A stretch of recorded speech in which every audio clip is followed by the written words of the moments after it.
తాకట్లో ఉన్న మీ బంగారాన్ని విడిపించి ఆ రోజు ఆన్లైన్ రేటుకి కొంటాం. Sharma gold company.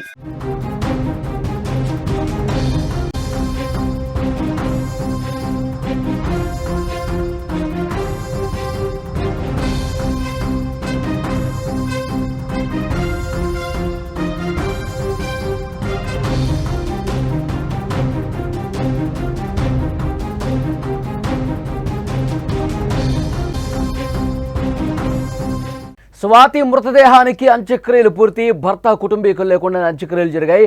మూసీలో శరీర భాగాల కోసం ముమ్మరంగా గాలిస్తున్నారు. వరద ప్రవాహం తగ్గితేనే శరీర భాగాలు దొరికే అవకాశం ఉంది. పోలీసుల కస్టడీకి హంతకుడు మహేందర్ రెడ్డి. చర్లపల్లి జైల్లో నేరం ఒప్పేసుకున్నాడు మహేందర్ రెడ్డికి ఉరిశిక్ష వేయాలంటూ డిమాండ్ చేస్తూ ఉన్నారు కుటుంబ సభ్యులు.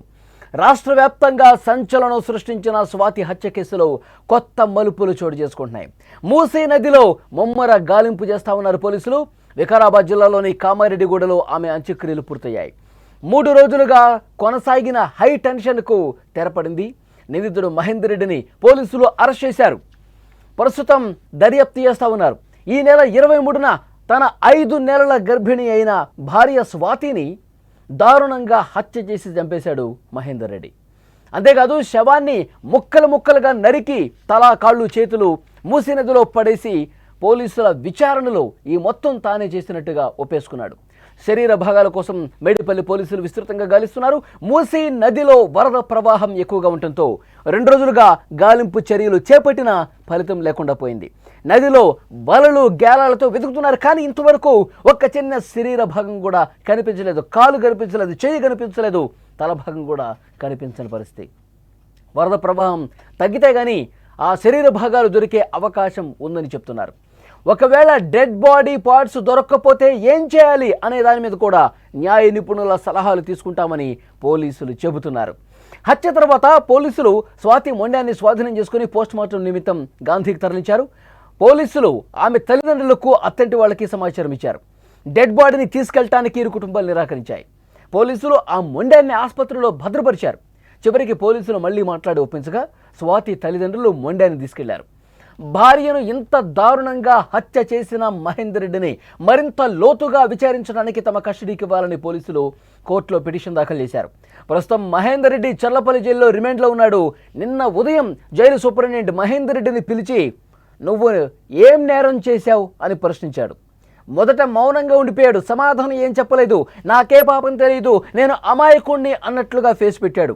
ఆ తర్వాత జైలర్ తనదైన స్టైల్లో గట్టిగా నిలదీసి అడగటంతో భార్యను నేనే చంపేశా అని అమాయకుడుగా అప్పటి వరకు నటించినటువంటి మహేందర్ రెడ్డి చేసిన నేరాన్ని ఒప్పుకున్నాడు. నేనే నా భార్యను చంపేశాను, ముక్కలుగా నరికి చంపేశానని ఒప్పేసుకున్నాడు. అయితే నిన్న అంత్యక్రియలకు సంబంధించి వికారాబాద్ జిల్లాలో కామారెడ్డిగూడలో ఉద్రిక్త పరిస్థితి ఏర్పడింది. స్వాతి కుటుంబ సభ్యులు హంతకుడి ఇంటి ఎదుట బైఠాయించి నిరసన తెలిపారు. తమకు న్యాయం చేయాలి, హంతకుడి కుటుంబ సభ్యులే అంత్యక్రియలు జరిపించాలని డిమాండ్ చేశారు. ఇరు వర్గాలకు చెందిన వాళ్ళు కాసేపు మాట్లాడారు. చివరికి స్వాతి కుటుంబ సభ్యులే అంత్యక్రియలు చేసుకుంటామని చెప్పడంతో ఆ వివాదం సద్దుమణిగింది. భారీ పోలీసు బందోబస్తు మధ్య ఎలాంటి గొడవ లేకుండా స్వాతి అంత్యక్రియలు పూర్తయ్యాయి.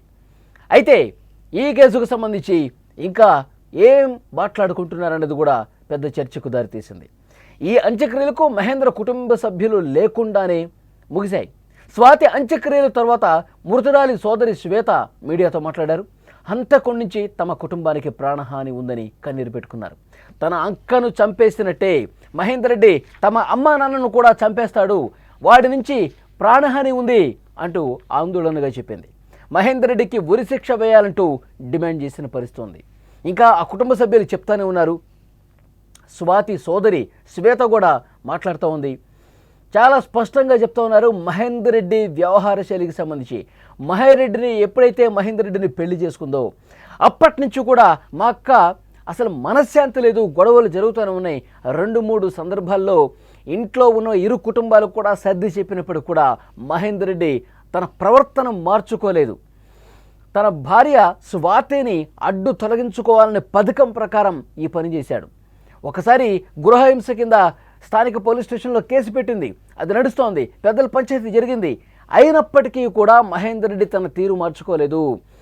స్వాతిని చంపాలన్న ఉద్దేశం అతనికి మొదటి నుంచి ఉంది. సమయం చూసి ఈ విధంగా చేశాడు. చాలా దుర్మార్గమైనటువంటి సైకో మనస్తత్వం ఉంది మహేందర్ రెడ్డికి. ఆ మహేందర్ రెడ్డి వల్ల తమ కుటుంబం మొత్తానికి హాని ఉంది. అతన్ని వెంటనే శిక్షించాలి, అతనికి ఉరి శిక్ష వేయటమే కరెక్ట్ అని చెప్పి కుటుంబ సభ్యులందరూ మాట్లాడుతున్నారు. అంటే గర్భవతి అని కూడా చూడకుండా, 5 నెలల గర్భవతి భార్య అని కూడా చూడకుండా దారుణంగా ముక్కలు ముక్కలుగా చేసి ముందు చంపేసి ఆ తర్వాత ముక్కలు ముక్కలుగా నరికి నల్లటి కవర్లో ప్యాక్ చేసి 3 దఫాలుగా మూసీ నదిలో పడేశాడంటే ఎంత దారుణం. ఆ విజువల్స్లో కూడా చూస్తుంటే రాత్రి సమయంలో అతను నల్లటి బ్యాగ్ పట్టుకొని మూసీలో వేయటానికే వెళ్తున్న ఆ దృశ్యాలు చూస్తూ ఉన్నాం. సో పోలీసులు ఇవన్నీ కూడా బయటపెట్టారు. ఈ సైకో మనస్తత్వం ఉన్న మహేందర్ రెడ్డిని ఉరిశిక్ష వేయాలి, మహేందర్ రెడ్డికి ఉరిశిక్షే కరెక్టు. అలాంటి వాడు ఈ సమాజంలో బతకటానికి వీలు లేదు.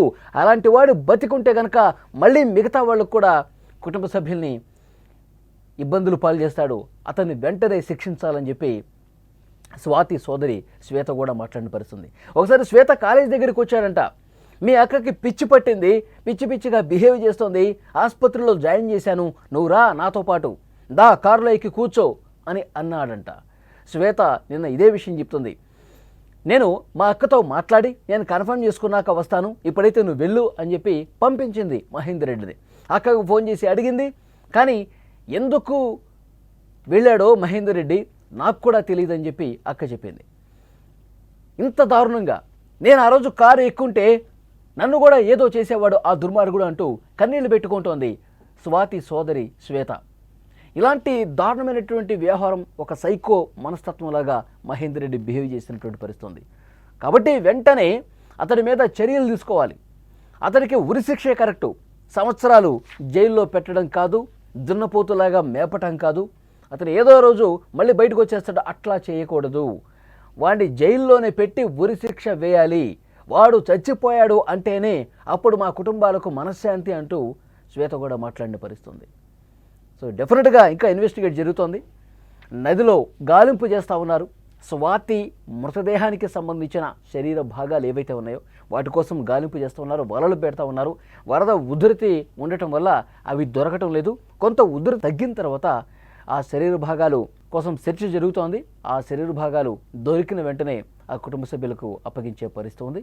సో మొత్తానికైతే మహేందర్ రెడ్డి లాంటి ఒక నీచుడికి సంబంధించిన వ్యవహారం ఎప్పుడైతే వెలుగులోకి వచ్చిందో 2 తెలుగు రాష్ట్రాల్లో కూడా తీవ్ర సంచలనంగా ఈ కేసు మారింది.